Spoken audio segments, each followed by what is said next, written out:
दोस्तों, हिंदी सीखने के इस सिलसिले में सबक नंबर 24 में आज मैं बात करूंगी आपके साथ 3 अक्षरों की या हुरूफ की। वो हैं दा, धा और ना।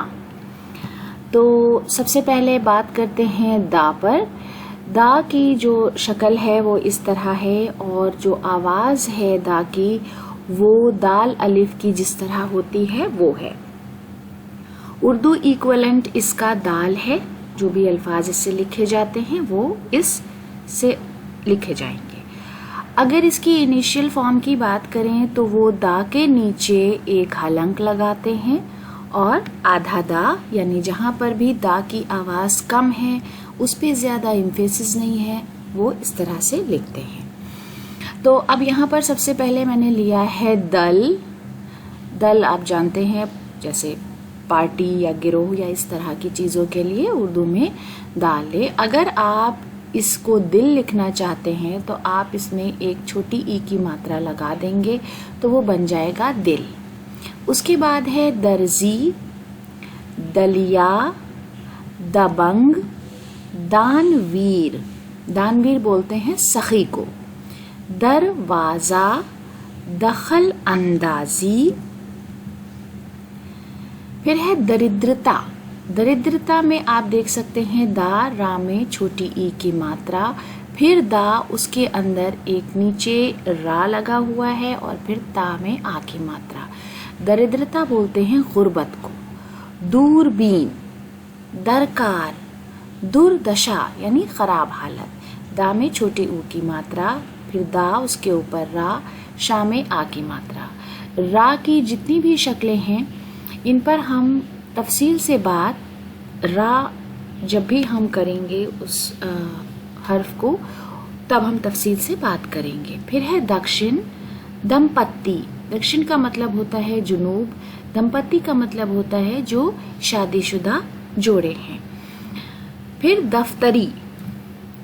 उसके बाद आप देख सकते हैं आधे दा से शुरू होने वाले या माफ़ कीजिए आधे दा का इस्तेमाल करके बनने वाले अल्फाज हैं। यहाँ पर मैंने सबसे पहला जो लफ्ज़ लिया है वो है बुद्ध, और ये बुद्ध दिन वाला बुद्ध नहीं है, ये है जैसे महात्मा बुद्ध। तो बा में छोटे ऊ की मात्रा, दा और उसके नीचे हलंक और धा, बुद्ध। उसके बाद गिद्ध, गा में छोटे की मात्रा, आधा दा और धा। कभी कभी हम इस तरह भी लिखते हैं कि दा हमने लिखा और उसके नीचे हम छोटा सा धा बना देते हैं तो वो भी धा ही पढ़ा जाता है, यानी इसका जो क्या कहेंगे मर्ज करके जो फॉर्म बनाते हैं वो इस तरह से होता है गिद्ध। उसके बाद है सिद्ध, प्रसिद्ध यानी मशहूर।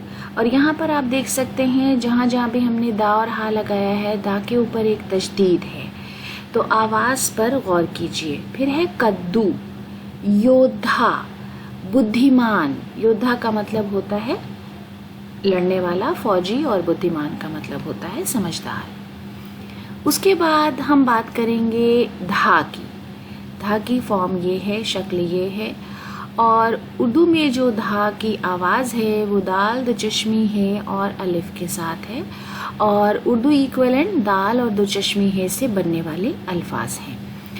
अगर हम उसके इनिशियल फॉर्म की बात करेंगे तो वो ये है, जब हम धा की जो ये वाली लाइन है इसको ड्रॉप कर देते हैं तो वो आधा धा बन जाता है।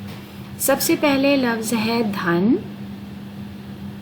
धोखा, धीरज यानी सब्र, धावक दौड़ने वाला, धरोहर, धोखाधड़ी, धनवान। फिर धन्यवाद यानी शुक्रिया, धांधलेबाजी, धड़धड़ाहट, धर्म करम, धर्म स्थान, धर्म संकट, धारावाहिक।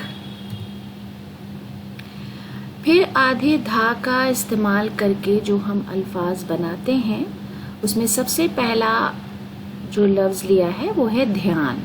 यहाँ पर आधा धा है, या में आ की मात्रा और ना, ध्यान। फिर है विघ्न, विघ्न कहते हैं रुकावट को। वा में छोटी ई की मात्रा, आधा धा और ना विघ्न। फिर मध्य, मध्य का मतलब बीच का, माँ आधा धा या मध्य। अध्याय, आ आधा धा या में आ की मात्रा और या अध्याय यानी बाब।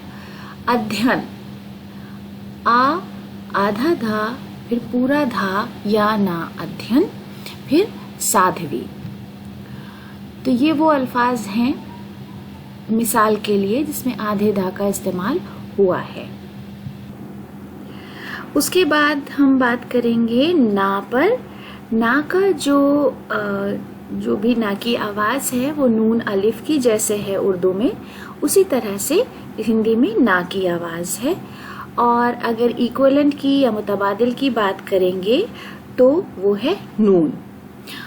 अगर इसके इनिशियल फॉर्म की बात करेंगे तो वो, जैसा कि मैं बार बार कहती हूँ कि आप इस लाइन को ड्रॉप कर देंगे तो जो भी बचेगा वो आधा ना होगा।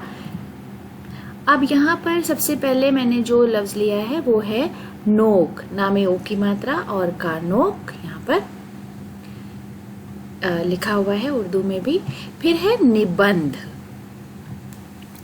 निबंध में ना में छोटी ई की मात्रा और बा के ऊपर बिंदी और धा निबंध। निबंध का मतलब होता है मजमून। फिर है निर्माण। ना में छोटी ई की मात्रा, माँ आ की मात्रा के साथ ऊपर रा और राम। निर्माण का मतलब होता है तामीर। निगाह। नायिका, नायिका कहते हैं अदाकारा को। नौबत या और फिर नकलची। नमकीन, नाकाबंदी, नजराना, नामो निशान, नजर अंदाज, नाबालिग, नजर फरेब। उसके बाद हम आ जाते हैं आधे ना वाले अल्फाज पर।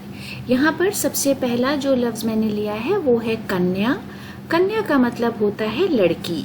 का आधा ना या में आ की मात्रा, यहाँ पर आप उर्दू में भी लिखा हुआ देख सकते हैं। उसके बाद है न्याय। आधा ना या में आ की मात्रा और या न्याय। न्याय कहते हैं इंसाफ को। उसके बाद है जन्म।